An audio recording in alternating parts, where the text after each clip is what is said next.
Assalamualaikum ya akhi ya ukhti. Assalamualaikum ya akhi ya ukhti.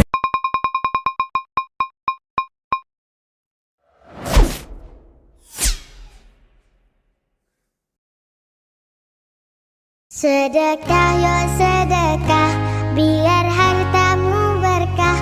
Allah Maha Pemurah, pasti akan ditambah.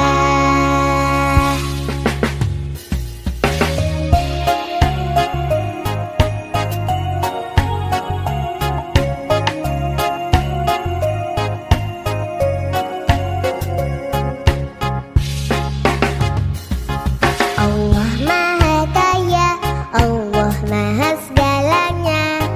Jangan kau takut miskin harta. Indahnya saling berbagi, indahnya Hayya 'alas salat.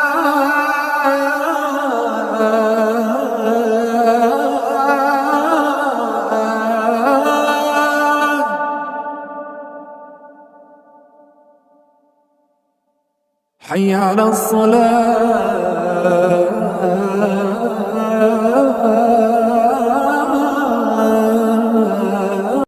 Ayo sholat, lelaki muslim pasti sholat Jumat. Ayo sholat, lelaki muslim pasti sholat Jumat. Sohibul Hajat, Jumat Berkah, 16 Februari 2024.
وأشغل الظالمين بالظالمين وأخرجنا من بينهم سالمين وعلى آله وصحبه وسلم.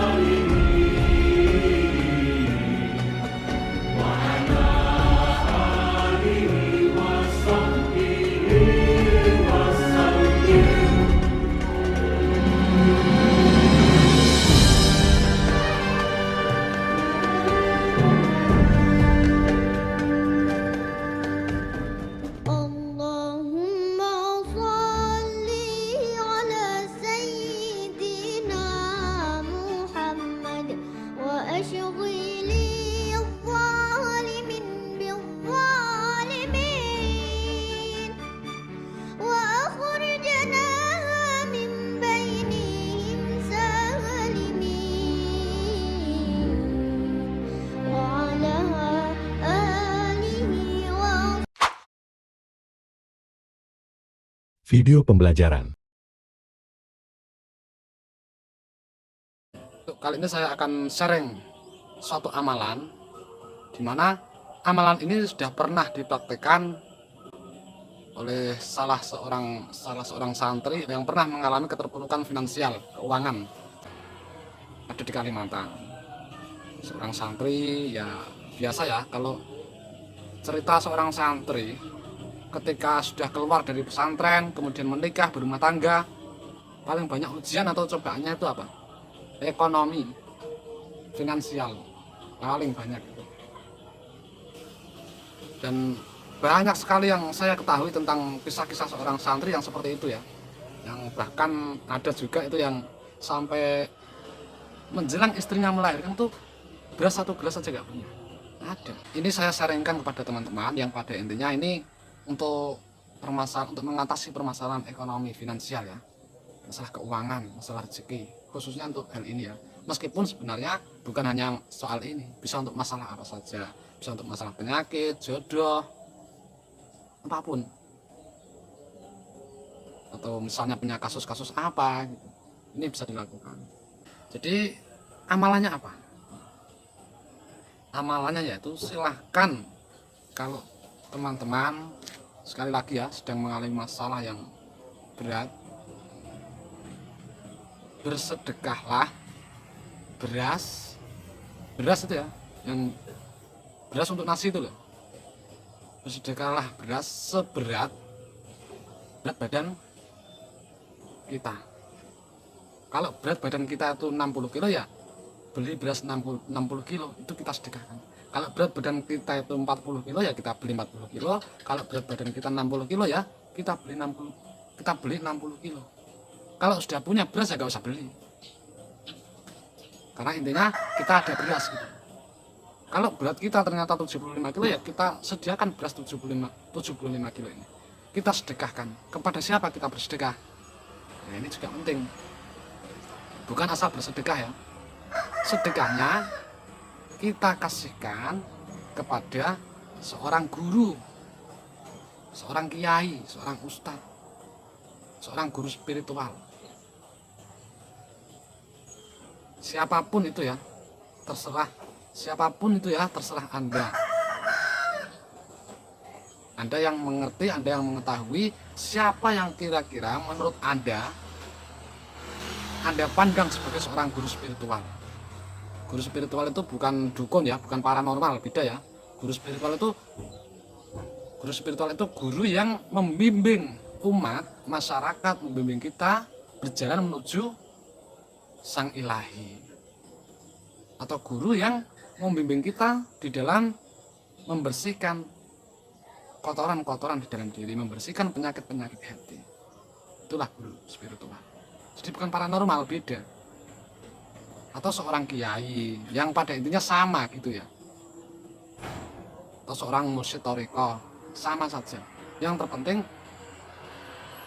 terpenting mana yang Anda pandang, Anda anggap sebagai orang yang punya kriteria seperti yang saya sampaikan ini.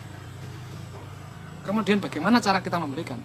Ya cukup kita bersilaturahmi, bilang saya ada rezeki, saya berniat untuk bersedekah kepada Anda. Sudah gitu aja. Nggak usah minta apapun ya. Kemudian setelah itu ya pastinya ketika Anda memberikan itu kan ketika Anda bersilaturahmi, memberikan beras itu kan tidak hanya memberikan terus pulang ya, pastinya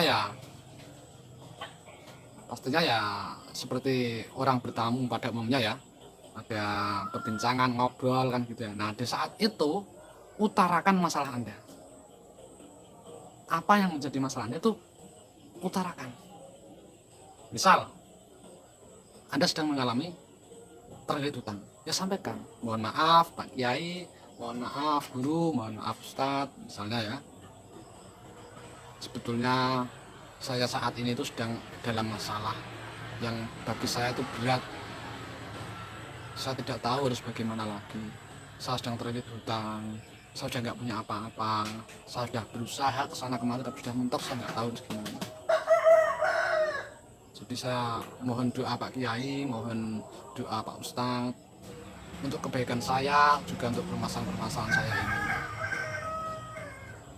Sudah gitu aja, hanya itu ya, nggak usah minta amalan apapun. Tapi kalau Anda nanti dikasih amalan, dikasih metode, teknik apapun ya, misal disuruh baca mantra, wirid, suruh berdoa apa, terima dan lakukan. Tapi jangan meminta. Anda cukup mengutarakan dan meminta doa. Minta doa seperti itu tadi ya. Dimohon doanya untuk kebaikan saya, untuk permasalahan saya juga. Sudah gitu aja. Oke, untuk teman-teman, satu, jangan coba-coba ya, karena ini bukan untuk uji coba. Yang kedua, kalau tidak benar-benar punya masalah yang seperti yang saya sampaikan, ya nggak usah dilakukan. Yang ketiga, lakukan ini tanpa ada motif menyandarkan hasil atau keinginan pada amalan kita atau apa yang sedang kita lakukan. Itu ya. Yang keempat, ketika Anda sudah bersilaturahmi itu tadi ya, sudah memberikan sedekah itu, cukup mengutarakan permasalahannya dan mohon doa untuk kebaikan Anda, gitu aja. Hanya itu. Nggak usah meminta amalan atau lakukan apapun ya. Tapi kalau Anda dikasih, ya terima dan lakukan. Video pembelajaran.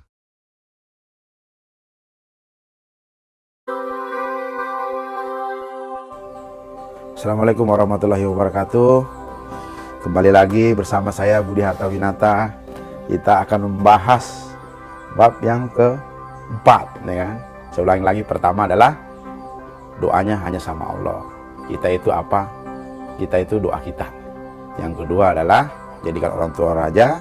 Yang ketiga, hablum minan nas, hablum nas kita mesti baik. Yang keempat ini kita belajar tentang sedekah, ya kan? Jadi orang-orang yang sukses itu pasti dia banyak sedekahnya. Nggak ada orang yang sukses itu pelit, ya, akan jadi orang kan gitu. Kita bisnis ini ya kan. Jadi kan kita bisnis ini ya pasti kita harus banyak sedekahnya, ya, gitu. Jadi saya punya testimoni ya tentang sedekah nih. Ada beberapa testimoni saya tentang sedekah. Biasanya Ustadz Yusuf Mansur juga banyak cerita juga tentang sedekah, tapi saya cerita bagian testimoninya aja deh, kan gitu. Saya saat ini dapat PO miliaran ya dari satu perusahaan Jepang. 1 bulan tuh miliaran kita dapat. Dapatnya bagaimana coba ceritanya? Jadi dulu tuh mobil saya masih Katana tuh, ya kan? Saya nyuci mobil di daerah Cikarang sini ya, nyuci mobil, ya kan? Terus saya ketemu lah sama orang nih, di samping kan suka duduk begitu kan, gitu.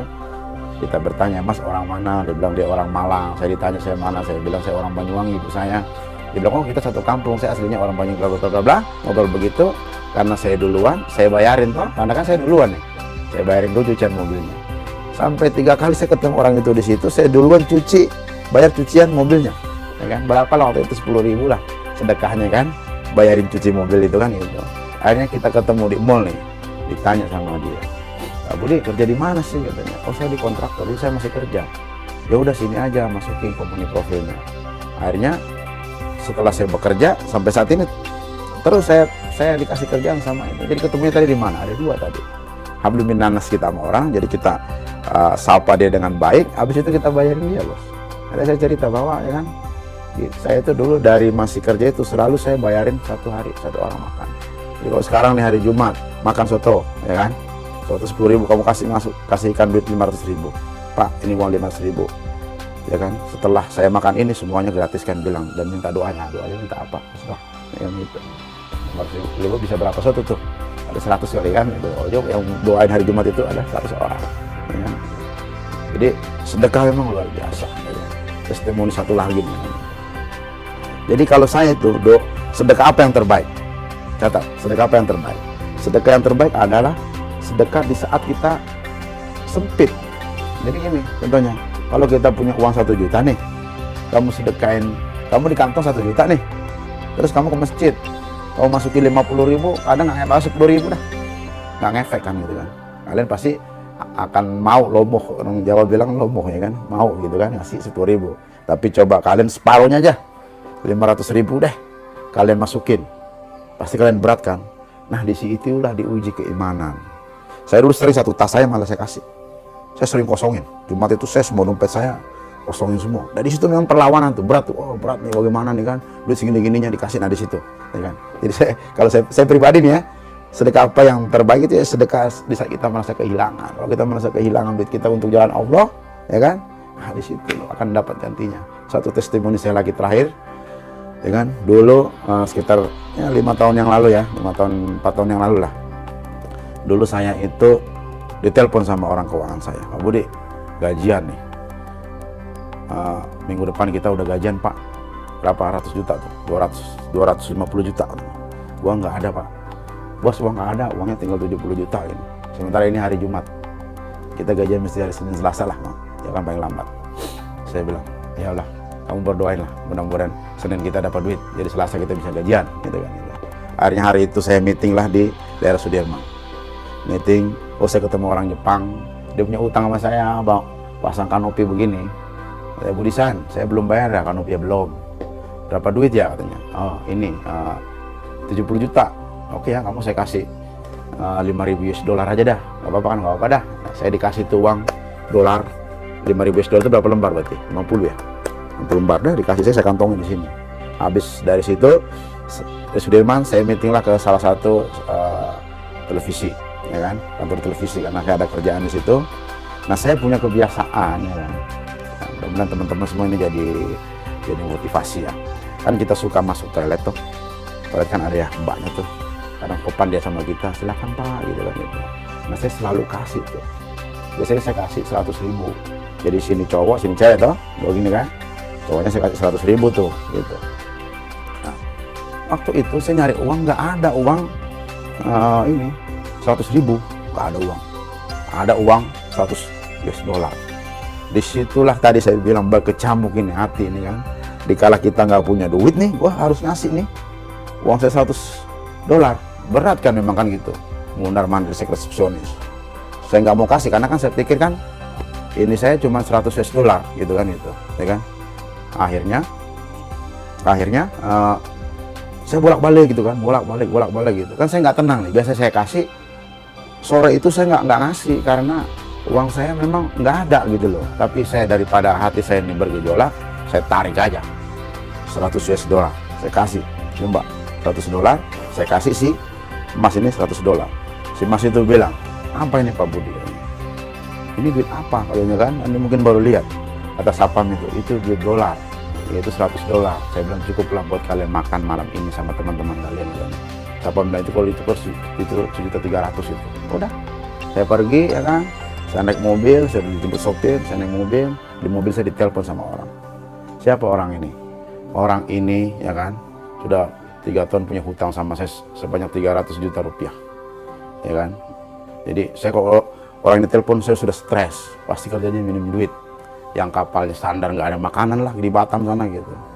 Jadi sampai dia berutang 300 juta, saya nggak tahu lagi orang itu kemana. Nah sore itu dia telepon, Pak Budi di mana? Aduh, gue udah stres nih.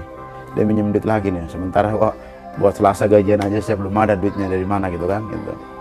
Akhirnya dia telepon, jam berapa di Cikarang katanya? Ya jam 8 jam 9 dah gitu.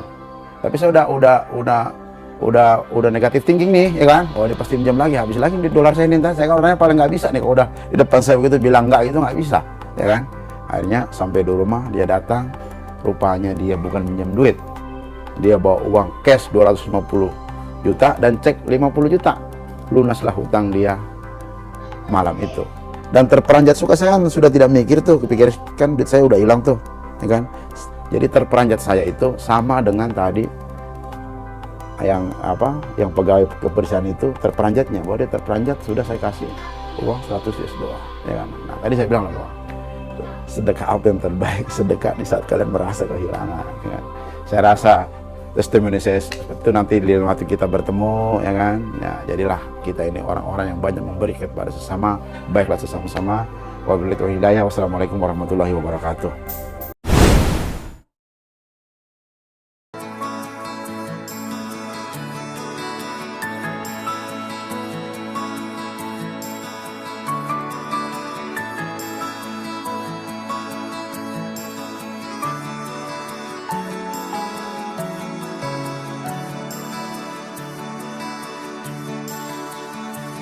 Alangkah indah orang bersedekah, dekat dengan Allah, dekat dengan surga. Takkan berkurang harta yang sedekah, akan bertambah, akan bertambah. Allah Maha Kaya yang Maha Pemurah, yang akan mengganti dan membalasnya. Allah Maha Kuasa yang Maha Perkasa, semoga akan membalas surga. Oh indahnya saling berbagi, saling memberi karena Allah. Oh indahnya saling menjaga, saling mengasihi karena Allah.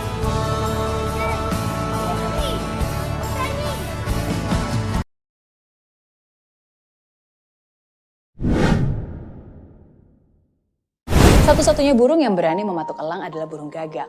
Dia berani sekali duduk di atas elang dan mematuk lehernya. Tapi elang tidak menanggapi, dia tidak membalas dan tidak juga berkelahi. Apa yang dilakukan? Elang itu membuka sayapnya dan mulai terbang lebih tinggi dan lebih tinggi lagi ke atas. Semakin tinggi elang terbang, semakin sulit bagi gagak untuk bernafas. Dan akhirnya, gagak pun jatuh karena kekurangan oksigen dan si elang bisa bebas kembali. Hal yang sama pun terjadi dalam hidup kita. Gagak itu melambangkan semua tantangan kesulitan dalam hidup. Orang-orang yang seharusnya nggak berada dalam hidupmu. Segala gangguan, opini menjatuhkan, hinaan, fitnah, hal-hal yang mengusikmu. Dan kamu punya pilihan. Melawan dan berkelahi dengan cara mereka, atau menggunakan waktu dan tenaga untuk terbang lebih tinggi dan melihat gangguan itu pergi dengan sendirinya.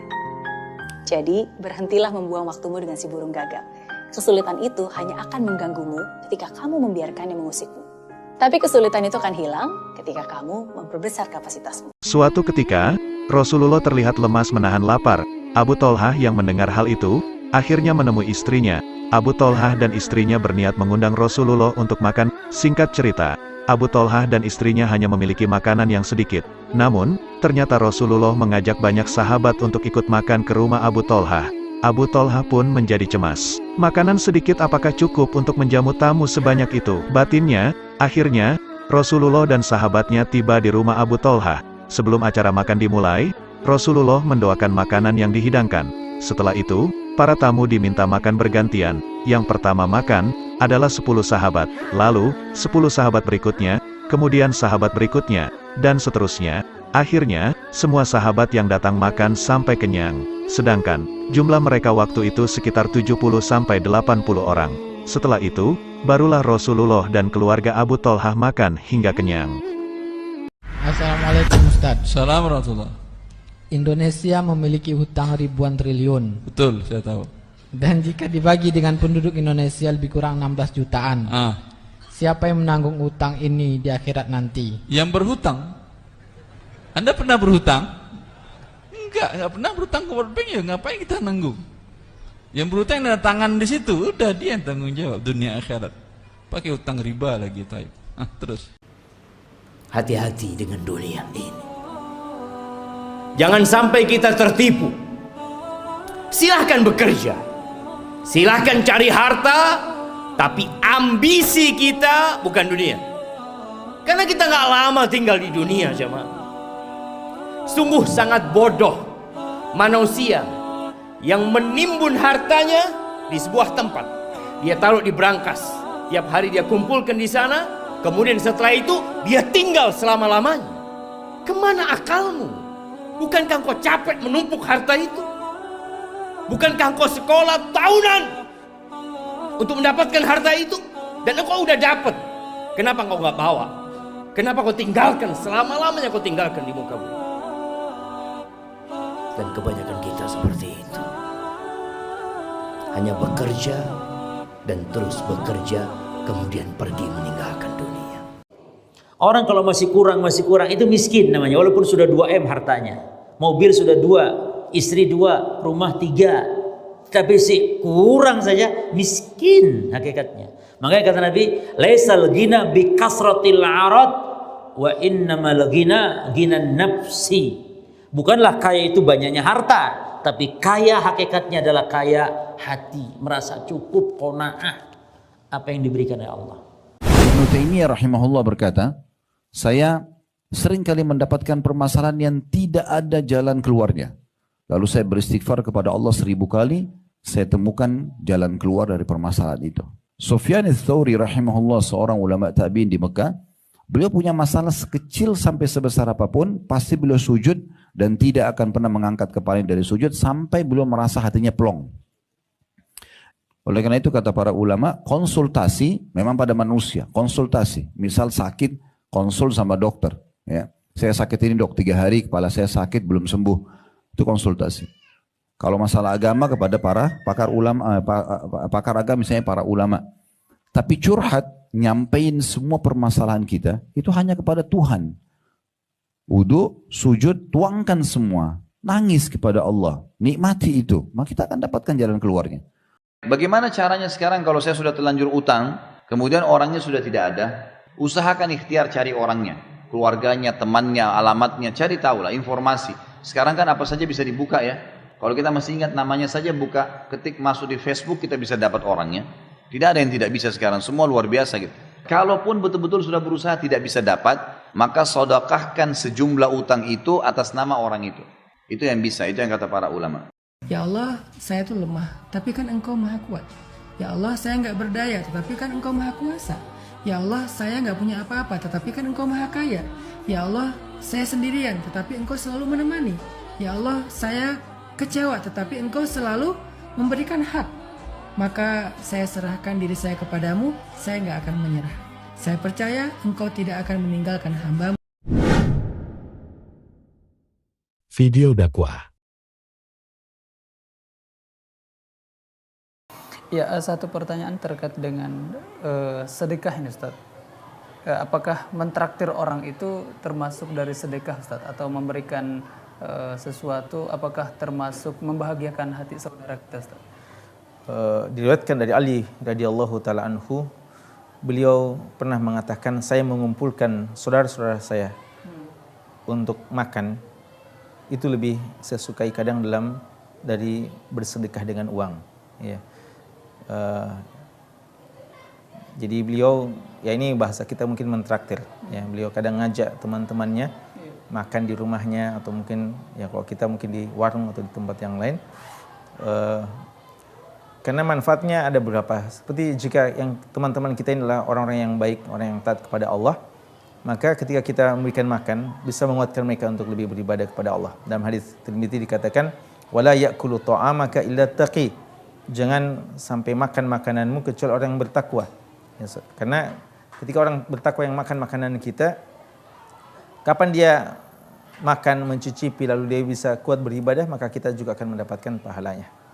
Dan juga dalam banyak riwayat hadis tentang keutamaan idkhalus surur fi qulubil mu'minin, ya.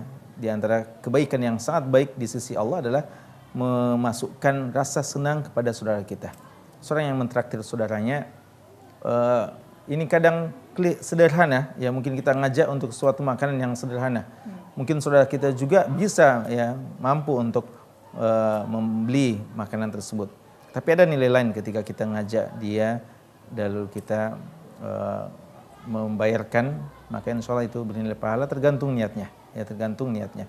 Adapun cuma sekedar saja, ya, mungkin karena mau bangga-banggaan saja, ya, atau mau dipuji dan seterusnya, ini niatan-niatan yang tidak baik tentunya. Tapi kalau dengan niat yang tadi agar bisa memberikan bagian pahala ibadah untuk saudaranya dan juga menyenangkan saudaranya, maka insya Allah ini diantara amal-amal yang soleh. Allahu a'lam.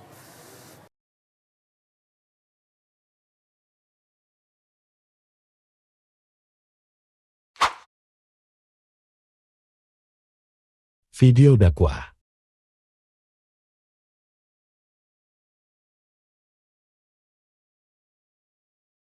Sodako itu kan banyak faedahnya. Di antara faedahnya itu, jadi kita itu kalau sakit, jangan bilang-bilang takut kedengaran dokter, nanti dokternya marah. Kata Nabi Muhammad di dalam hadis sahih yang diriwayatkan oleh Imam Bukhari, "Dawu mardakum bis-shadaqah." Hendaknya obati orang sakit kalian itu dengan sedekah. Alhamdulillah ulun kalau sudah sakit, pertama kali yang ulun lakukan itu sedekah dulu. Kalau sudah sedekah nggak berhasil, saya tambah sambil saya datang ke dokter. Alhamdulillah Pak, berapa kali setiap mau berangkat, mau dakwah ini kadang-kadang ini malam jam 8 menggigil ulun. Padahal jam 3 malam harus berangkat naik pesawat ke Kalimantan. Subhanallah, begitu ulun sedekah.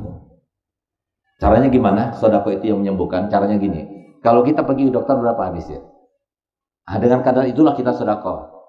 Jangan kita sedekah ala kadarnya. Kalau kita ke dokter, semua kadarnya kita berikan.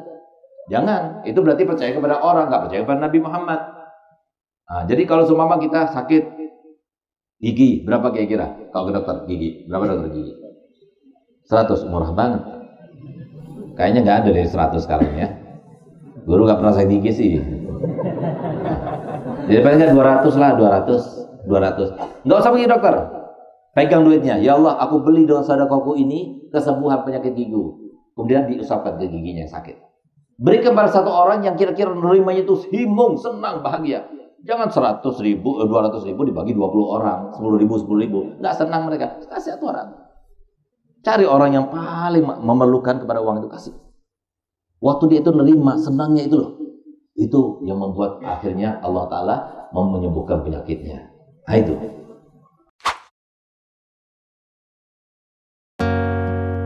Hasbunallah wa ni'mal